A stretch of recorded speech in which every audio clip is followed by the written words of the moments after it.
thank you for joining us today in our show. Welcome. It's my pleasure to have you here. I've been absolutely inspired with your journey. Would you mind telling me a little bit more about the beginning of your career and your journey, starting with the Indian Army, correct, sir? Well, I was born in Calcutta, and my early schooling was there. At the age of 11, I went to Dehradun, the school which was founded in 1922 by the then Prince of Wales. Those days, anyone interested to get commissioned in the Indian Army, they had to go to this school because there was no other military institution. So at that point of time, when we passed out from the school, we joined the National Defense Academy. And however, you had to, undergo an All India exam, which is pretty tough because a few lakhs used to appear for the exam. You had to pass the written exam, then the physical test, psychological test, followed by medical, and thereafter you joined the military academy. Those who joined the army did 3 years training at the National Defense Academy in Pune, and thereafter in Dehradun for 1 year at the Indian Military Academy. So it's at that Indian Military Academy where I got commissioned in 1970. Really? 1970s?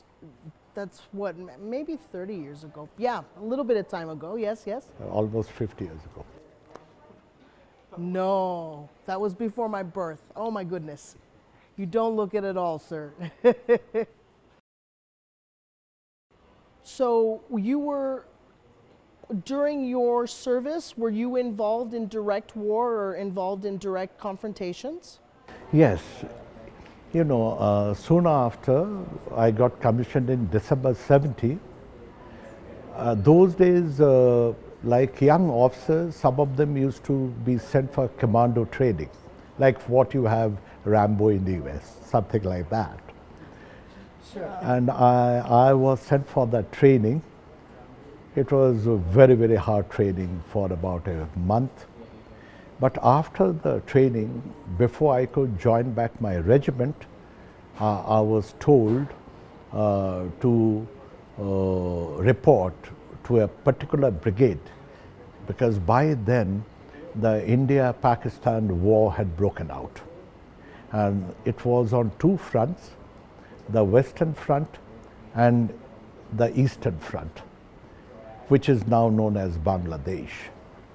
So the brigade that my company, my engineering company, were to support, they had already reached the brigade in north of East Pakistan, from where we subsequently moved in. So from my commando training, I straight moved to the brigade there, where my company was already located with the brigade to give engineer support. And then the war started, and our brigade moved from north. There are other brigades and divisions which moved from south, east and west. Idea was to reach the capital of then East Pakistan, Dhaka. And as coincidentally, my brigade, 95 Mountain Brigade, we are the first to reach Dhaka on 16th of December. So I was also one of the lucky ones to be there on the very first day of surrender. Wow. So when you reached with the brigade, how did you feel in that moment? What was your experience? Actually it was a very intense, short war. After official war broke out, in just about 12 days, I still remember, on 4th of December, the official war broke out, and we reached Dhaka on 16th of December. And I still remember at 17:31, that is 5:31 in the evening when the surrender took place. And while moving from north right up to Dhaka, of course it was a very intense kind of experience. At times you had to walk over dead bodies and you have to just move on. And during one of the movement from one place to another, early morning when I was moving with my troops, in front of me there was a tree and something was hanging there. And then when we reached there, to my surprise, and I found one of my school friends who was hanging. He was caught by the Pakistanis and he was hung there, bayoneted all over. And so those are the experiences, you do have. As a result, later, it changes, the complete, your mindset. You become more philosophical and, things like that. Wow, I mean, that's a very, yeah, I can see where people are very sentimental in that moment. So I understand that over your time you've been through different industries. So you went from the military to the corporate world, and you successfully founded a company called Verifacts. What motivated you? What made you want to or get the idea to start this company? And how was the time right for you to do so? See, I was in the corporate world for about 10 years. While I was in TCS for a couple of years, the IT boom started in India. And Deutsche Bank, they wanted to open a software center in Asia. They had shortlisted India in Bangalore. So that's when I got an offer from them to be their head operations and human resource. So then I joined Deutsche Software. And so I was there for about a little over 4 years. And so that was another very interesting experience. And thereafter, the biggest Indian media company, Zee Telefilms, they made me a very interesting offer in 2000. Because that point of time, they had these two large groups, one out of Bombay and other out of Delhi. It had 6 companies. So they made me an offer at the rank of a president. So where I was to take care of these 5 companies of Delhi and 1 in Bangalore. So that's when I was there for a couple of years. Then in 2003, meanwhile in India, after that September 11 incident, the IT companies, they had become a little careful because they were outsourcing a lot of projects to big Indian companies like TCS, Infosys, Wipro and many others. So they felt that all the personnel working for their company sitting in India, their background needed to be screened. Their CVs needed to be authenticated. Now, India never had any such vertical earlier. So this was... So the timing was perfect. So it was, like a new vertical which had opened up in India. However, there is a little bit of a conflict because I was already president of a company. I was in my early 50s.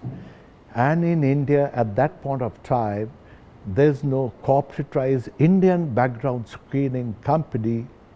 And all these billion-dollar US companies, they were running away with all the business in India. So even though I was in my early 50s, I decided to take a plunge. So I left that job, like a typical startup. I went to my study, took a laptop, took a HP, 4-in-1 scanner, come printer, come fax, and I started my company, named it Verifacts. That's such an amazing journey. I mean, your experience. So to build from your military experience to corporate experience to entrepreneurial to entrepreneur, do you feel that your initial experience in the military helped you in your perspective and experience as an entrepreneur? Absolutely. You know, but one thing I also must say that corporate experience or the things, the way you do it in the corporate, it's a little different. So the early military training and thereafter the corporate exposure, that becomes a very deadly combination. Because in isolation, military, they have a lot of good points, or corporate by themselves. But when you have both, then it becomes very, very interesting, because then, you know, your horizon opens up much more. And I was singularly very lucky that while I was in TCS, I had a very brilliant CEO who taught me many, many things hands-on. And so that was a great exposure, because that helped me throughout my life, you know, thanks to him. Because later on, when I went to Deutsche, or even when I went to Z Telefilms, I had to do very, very challenging projects. But that initial exposure in TCS, and of course before that in the Army, that helped me immensely. And then coming to this question of yours, so when I set up this company, it became a little easier for me, because I knew exactly how a professional company should function.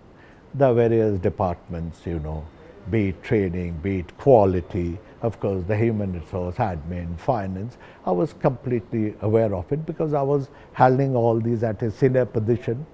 So it becomes a little easier for me to set it up. If you were to write a book, what title about your life and your experiences, what title would you give the book? Fascinating world beyond wildest dreams. Fascinating world beyond the wildest dreams. Okay, that sounds great.